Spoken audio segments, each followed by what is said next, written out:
राधे राधे। जय श्री कृष्णा। प्यारे दोस्तों, धार्मिक कथाएं चैनल में आपका हार्दिक स्वागत है। दोस्तों, आज मैं अपनी वीडियो में होई अष्टमी की कथा श्रवण कराने जा रही हूँ। दोस्तों, होई अष्टमी कार्तिक मास के कृष्ण पक्ष की अष्टमी तिथि को मनाई जाती है। इस दिन माताएं अपने पुत्रों की दीर्घ आयु के लिए व्रत रखती हैं और तारों की शाम में व्रत का पारण करती हैं। होई अष्टमी व्रत एक माँ का अपने पुत्र के प्रति प्रेम को दर्शाता है। इस दिन माताएं अपने पुत्र की रक्षा के लिए निर्जला व्रत का पालन करती है, जबकि निस्तान महिलाएं भी पुत्र कामना के लिए जय व्रत रखती है। इस बार होई अष्टमी का व्रत 5 नवंबर रविवार को रखा जाएगा। दोस्तों, यदि आपने यूट्यूब चैनल धार्मिक कथाएं लाइक और सब्सक्राइब नहीं किया तो ज़रूर करें। बेल आइकन दबाना ना भूलें ताकि आने वाली सभी वीडियोज़ की जानकारी आपको सबसे पहले हो सके। दोस्तों, वीडियो को पूरी सुनने के बाद कमेंट बॉक्स में जय ओही माँ लिखना ना भूलें। दोस्तों, उदया तिथि के अनुसार होई अष्टमी इस बार 5 नवंबर को मनाई जाएगी। इस बार अष्टमी तिथि की शुरुआत 5 नवंबर रात 12:59 से होगी और समापन 6 नवंबर को प्रांतः 3:18 पर होगा। दोस्तों, होई अष्टमी पूजन मुहूर्त इस दिन शाम 5:33 से लेकर शाम 6:52 तक रहेगा। इस दिन तारा देखने का समय शाम 5:58 रहेगा। दोस्तों, अब मैं आपको होई अष्टमी की पूजन विधि बताने जा रही हूँ। इस दिन सुबह जल्दी उठकर स्नान करें।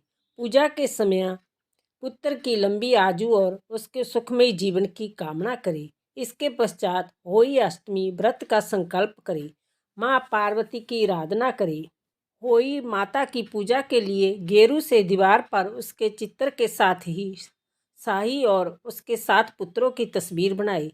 माता जी के सामने चावल की कटोरी, मूली, सिंघाड़ा आदि रखकर होई अष्टमी की व्रत कथा सुनी, जश्न आई। सुबह पूजा करते समय लोटे में पानी और उसके ऊपर करबे में पानी रखते हैं। इसमें उपयोग किया जाने वाला करबा भी वही होना चाहिए जिससे करवा चौथ में इस्तेमाल किया गया हो। शाम में इन चित्रों की पूजा करें। लोटे के पानी से शाम को चावल के साथ तारों को अर्घ दें। होई पूजा में चांदी की होई बनाने का भी विधान है।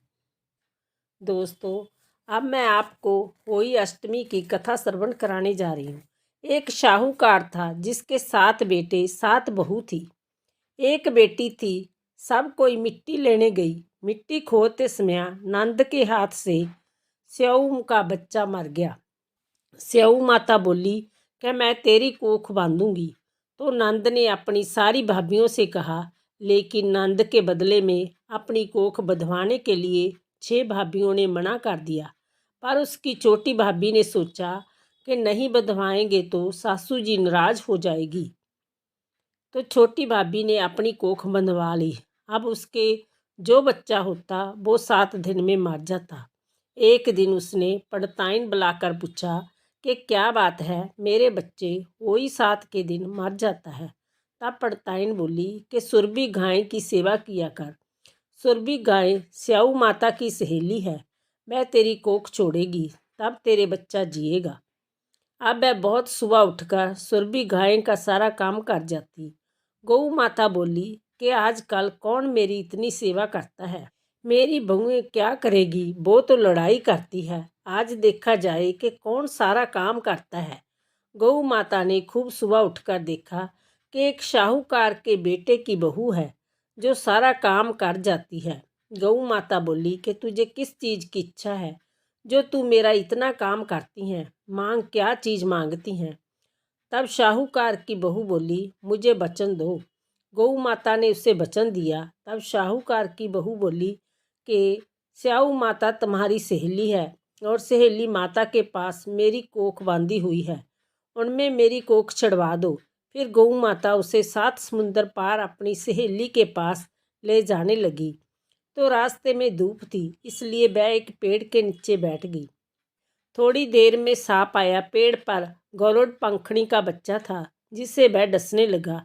तो शाहूकार की बहू ने सांप को मारकर डाल के नीचे फेंक दिया और बच्चे को बचा लिया। गरुड़ पंखड़ी आई, आकर शाहूकार के बेटे की बहू को चोंच मारने लगी। तो शाहूकारनी बोली कि मैंने तेरे बच्चा नहीं मारा, सांप तेरे बच्चे को मार रहा था, मैंने तो तेरे बच्चे को छिपाया है। तब गरुड़ पंखड़ी बोली, माँ क्या मांगती हैं? वह बोली कि 7 समुंदर पार स्याऊ माता रहती है, हमें तो तुम उनके पास पहुँचा दो। गरुड़ पंखड़ी ने अपनी पीठ पर बैठाकर दोनों जनों को स्याऊ माता के पास पहुँचा दिया। स्याऊ माता बोली कि आ बहन, बहुत दिनों बाद आई हैं। और स्याऊ माता बोली, तेरे सिर में बहुत जुएं हो गई है। तो गऊ माता बोली कि मेरे साथ जो है इसमें जुएं निकलवा लो। तो शाहूकार की बहू ने उसकी सारी जुएं निकाल दी। स्याऊ माता बोली कि तूने मेरी बहुत भलाई की, तेरे 7 बेटे 7 बहू हो। बहू बोली कि मेरे तो एक भी बेटा नहीं, 7 बेटे कहाँ से होंगे? स्याऊ माता बोली, क्यों नहीं होंगे? तब वह बोली कि मुझे वचन दो। तो स्याऊ माता बोली, जय बचन, बचन डुक्को धोबी कुंड पर कंकरी हो। जब शाहूकार की बहू बोली, मेरी कोख तो तुम्हारे पास बंधी हुई है।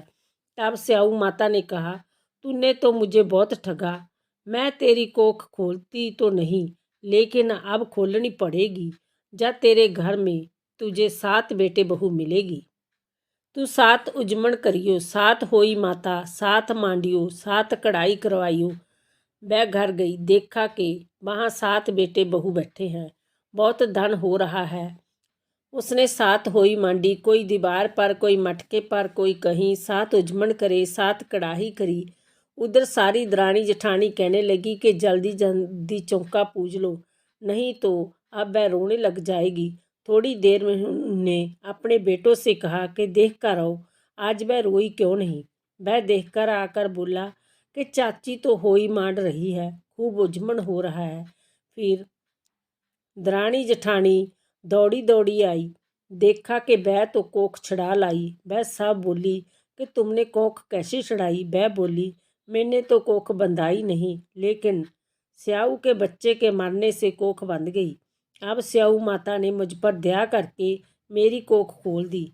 हे स्याऊ माता, जैसे शाहूकार की बहू की कोख खोली, ऐसे ही हमारी भी खोलना। जैसे उनको संतान दी, वैसे सबको संतान देना।